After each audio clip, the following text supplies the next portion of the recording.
मैं रहूं या ना रहूं, भारत ये रहना चाहिए।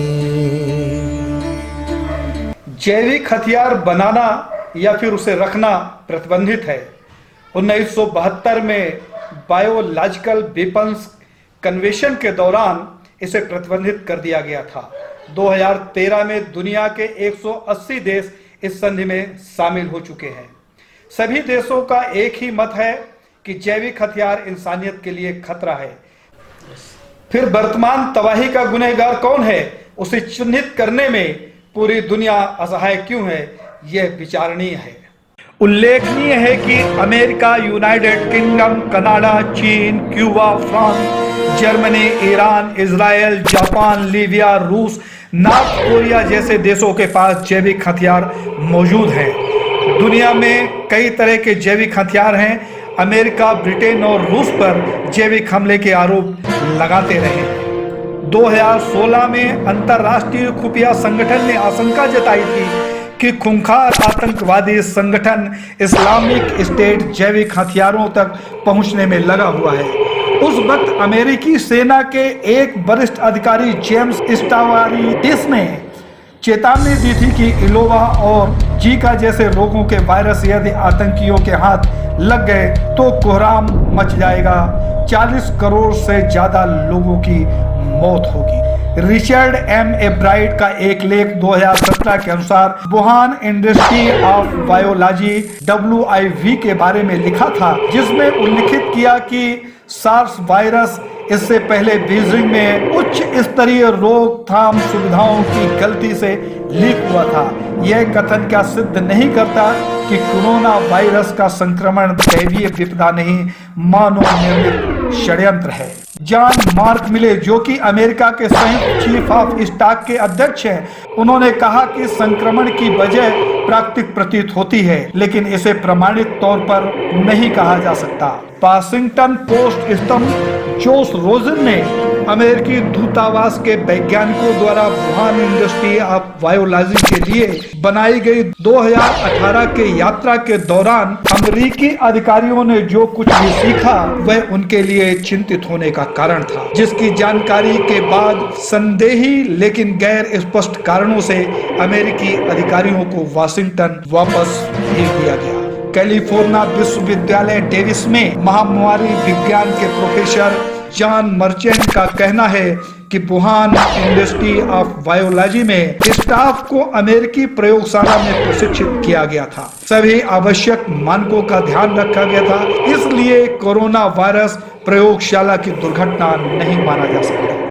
क्या प्रोफेसर जॉन मर्चेंट के बयान से स्पष्ट नहीं होता कि अमेरिका और चीन मिलकर वुहान में कुछ गुल खिला रहे थे?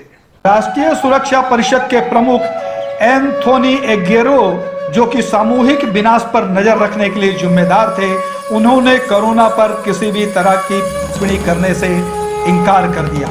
अटलांटिका काउंसिल के वरिष्ठ जेमी मेंटजेल ने कहा कि यह वायरस चाइना की वुहान बायोलॉजिकल प्रशिक्षण प्रयोगशाला से आया है, जिसकी पुष्ट परिस्थिति जन्य है, परंतु इसे साक्ष्य सहित प्रमाणित करने में मैं असमर्थ हूँ। अमेरिकी राज्य सचिव पोम्पियो ने एक बयान में कहा कि 30 अप्रैल 2020 को अमेरिकी खुफिया एवं वैज्ञानिक समुदाय ने सार्वजनिक बयान जारी कर इस विचार को खारिज किया कि वायरस प्राकृतिक नहीं है। अर्थात इस बयान से सिद्ध होता है कि यह वायरस प्राकृतिक है। यह बयान तब जारी किया गया जब लैब दुर्घटना की जांच चल रही थी। एक अन्य बयान में अमेरिकी राज सचिव पोम्पियो कहते हैं कि अब तक के सर्वश्रेष्ठ विशेषज्ञ इस वायरस को मानव निर्मित मानते हैं, जिन पर अविश्वास करने का कोई कारण मेरे पास नहीं है। पोम्पियो के पूर्व के बयान इस बयान से पूरी तरह भिन्न थे, जिसे संज्ञान में लेते हुए व्हाइट हाउस ने कहा कि एक वैकल्पिक व्यवस्था की जाए। 4 मई 2020 को ऑस्ट्रेलियाई टेबलाइड द डेली टेलीग्राफ नामक अखबार ने दावा किया कि एक खुफिया संगठन फाइव आइज ने कथित तौर पर डोजियर का आरोप लगाया कि वायरस के लीक होने का प्रकोप वुहान लैब की ही देन हो सकती है। फॉक्स न्यूज और अमेरिकी सुरक्षा टिप्पणीकारों ने द डेली टेलीग्राफ को जिस कारण अंतरराष्ट्रीय खुफिया तंत्र के ऊपर दबाव बढ़ा, ऑस्ट्रेलियाई सरकार, जो कि स्वयं भी फाइव आइज संगठन का हिस्सा है, ने कहना शुरू किया कि leak dossier five eyes document नहीं है। जर्मनी सरकार ने भी लीक डोजियर दावे का खंडन किया, परंतु डेली टेलीग्राफ के छपे लेख को गलत साबित कर इस अखबार पर किसी भी तरह की कोई कार्रवाई नहीं की गई। आखिर क्यों?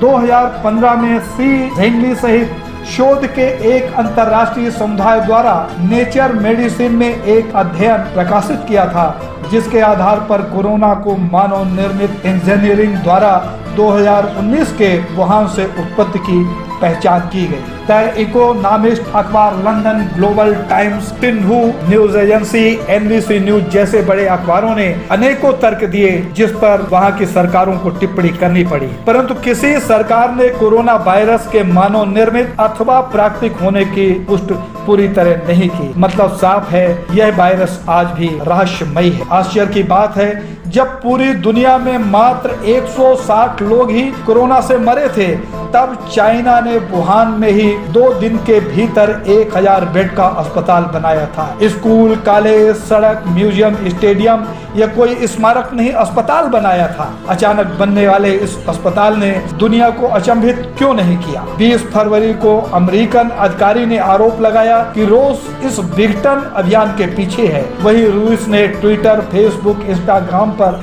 हजारों सोशल मीडिया द्वारा दावा किया कि यह वायरस CIA और US का आविष्कार है, जिसको हथियार बनाकर US चीन से आर्थिक युद्ध लड़ रहा है।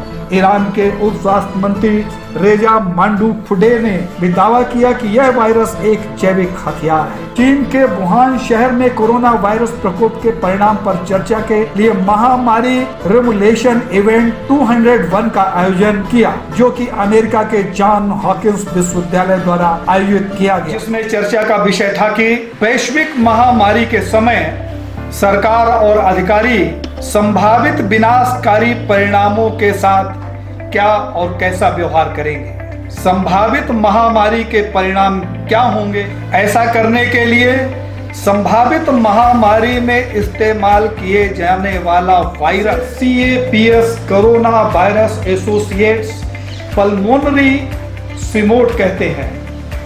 इसके प्रयोग के अनुसार 65 मिलियन लोगों की मौत होना सुनिश्चित है। हाल ही में तंजानिया के राष्ट्रपति जॉन मुगुफुले की हत्या हो गई। ये वही जॉन मुगुफुले हैं जिन्होंने पपीता, भेड़ और बकरी के कोरोना टेस्ट करवाए, तीनों ही पॉजिटिव आए। राष्ट्रपति ने कोरोना को अंतरराष्ट्रीय साजिश करार दिया और आयुर्वेद एवं ईश्वरीय आराधना के आधार पर अपने देश को सबसे पहले कोरोना मुक्त घोषित किया। विदित हो कि जॉन मुगुफुले अक्टूबर 2020 के हुए चुनाव में 83% वोट पाकर फिर राष्ट्रपति चुने गए थे, जिससे उनकी कार्यकुशलता और लोकप्रियता का अंदाजा लगता है। लोगों का मानना है कि कोरोना के षड्यंत्र को उजागर करने का परिणाम ही तंजानिया के राष्ट्रपति की हत्या का कारण थी। बहरहाल कोरोना का बाप कौन है यह सिद्ध नहीं हुआ, लेकिन लावारिस कोरोना से पूरी दुनिया त्रस्त और भयभीत है। एक ऐसी ही दिलचस्प कहानी का जन्म 1980 के अनुसार फिर होता है, जिसके मुताबिक एक ऑर्गेनाइजेशन बनी जिसका मकसद था पूरी दुनिया का संचालन एक जगह से हो। शायद इस पावर का नाम न्यू वर्ल्ड ऑर्डर। इस ऑर्गेनाइजेशन में शुरुआती दौर में मात्र 100 से 150 लोग ही शामिल थे। इस ऑर्गेनाइजेशन का मुख्य मकसद पूरी दुनिया की आबादी को 50 करोड़ के करीब करना, अर्थात आधी से अधिक दुनिया की आबादी को समाप्त करना था। इस ऑर्गेनाइजेशन के टारगेट में बड़ी आबादी वाले देश शामिल थे, जिसमें भारत भी आता है। इसके लिए उन्होंने एक प्लान बनाया जिसका नाम MMP अर्थात mind control, money control, population control.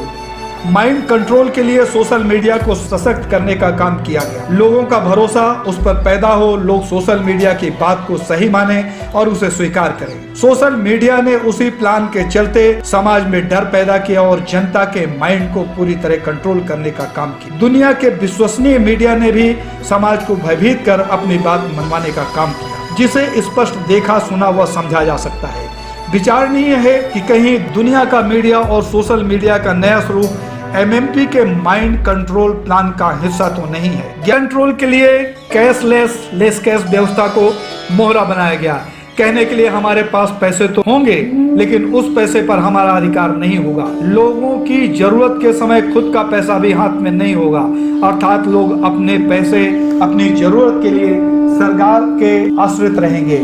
क्या डिजिटल व्यवस्था भी एमएमपी प्लान का कूटनीतिक हिस्सा तो नहीं है? पॉपुलेशन कंट्रोल कैसे हो रहा है यह कहने की जरूरत नहीं है। लाइलाज मर्ज और दवाई, ऑक्सीजन, डॉक्टर सहित अभावग्रस्त व्यवस्था, चेतना शून्य होता मानव जिसे अपनों के अंतिम संस्कार का भी अधिकार नहीं रहा, नकली दवाइयों से होती मौतें और हाय तौबा करती असहाय सरकार पूरी तरह मन मस्तिष्क को झकझोर देते हैं। कोरोना महामारी के संक्रमण ने उपरोक्त विषयों पर चिंतन के लिए मजबूर तो किया ही है, साथ ही हम सबको मजबूत रहने की शिक्षा भी दी है। शायद यह दुनिया की पहली बीमारी है जिसका इलाज तो खूब हो रहा है, परंतु कोरोना से निजात दिलाने के नाम पर कोई कारगर दवाई आज तक नहीं बनी, फिर भी इलाज जारी है। यह उत्साह की बात है। लगभग 2 वर्ष होने को है, पूरी दुनिया आज दिनांक तक कोरोना की उत्पत्ति, उसके आकार प्रकार, उससे होने वाले रिएक्शन और इलाज को खोजने में असमर्थ ही रही। ज्ञात हो कि कोरोना वायरस से पहले क्या स्वाइन फ्लू और बर्ड फ्लू वायरस संक्रमण का रिहर्सल था? क्या वायरस के नाम पर भय पैदा करने की शुरुआत थी? क्या यह सब एमएमपी के तहत नियंत्रित षड्यंत्र था? इस कड़ी को जोड़ने की जरूरत पूरी दुनिया ने महसूस क्यों नहीं की? एमएमपी के तहत आने वाले दिनों में सिर्फ 2 तरह के लोग ही बचेंगे, एक वह जो काम करेंगे, दूसरे वह जो काम करवाएंगे, अर्थात राजा और गुलाम। इसके सिवा और किसी की जरूरत नहीं होगी। इसी एजेंडे का एक पार्ट जो सबसे ज्यादा भयावह है, लोगों को आपस में लड़वाना अर्थात गृह युद्ध को बढ़ावा देना, जिसके लक्षण किसी और देश में भले न दिखाई दें, परंतु भारत में स्पष्ट देखा जा सकता है। आज लोगों का दिमाग शून्य सा हो गया है। ऐसा लगता है कि हम सब किसी अज्ञात आदेश का पालन कर रहे हैं, जिसने जब चाहा हमें आपस में लड़वा दिया, जिसने जब चाहा हमें भयभीत कर दिया। युवाओं में देशभक्त अब जागृत नहीं होती, गद्दारों का बोलबाला है। पैसा कमाने की होड़ में राष्ट्र चिंतन समाप्त हो गया है। पारिवारिक मर्यादाएं तार तार हो गई हैं। धर्म आज आस्था का नहीं, विवाद और राजनीति के नफे नुकसान का कारण बन गया है। आखिर इतना चेतना शून्य समाज कैसे हो गया कि स्वचिंतन ही समाप्त हो गया? इस विषय पर चिंतन और चर्चा कभी नहीं होती, कहीं नहीं होती। कुछ वैज्ञानिक और विद्वान कोरोना को 5G का दुष्परिणाम भी मानते हैं।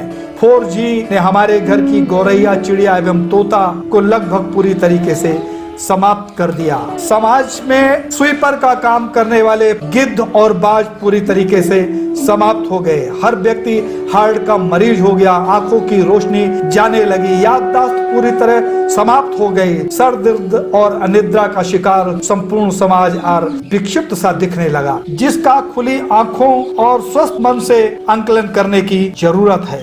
आज अनजाना अज्ञात भय जो हमारे मन मस्तिष्क में समा गया है, उसने पॉजिटिव सोच को शून्य कर निगेटिव को स्वीकारना शुरू कर दिया है। यह भय देश एवं समाज के लिए ठीक नहीं। हम सबको मिलकर इस भय और इस संकट से लड़ना ही होगा। कोरोना नामक महामारी new world order, MMP, 5G या इल्यूमिनाटी जैसे किसी रहस्यमयी संस्था की उत्पत्ति अथवा उसके षड्यंत्र की है, मैं पुष्टि नहीं करता, लेकिन ऐसे षड्यंत्रों को नकारने के लिए मेरे पास प्रमाण नहीं है। मैं नहीं जानता कि यह षड्यंत्र प्रगतिशील देशों के अहंकार का है या प्रकृति का प्रकोप है जिसे हम सब झेल रहे हैं। उपरोक्त संकलन को मैंने अपने आत्मा की आवाज पर ही लयबद्ध किया है। ज्ञात हो कि देश का युवा आज PUBG खेलता है और इस PUBG गेम का हिस्सा स्वयं को मानकर आत्महत्या करता है।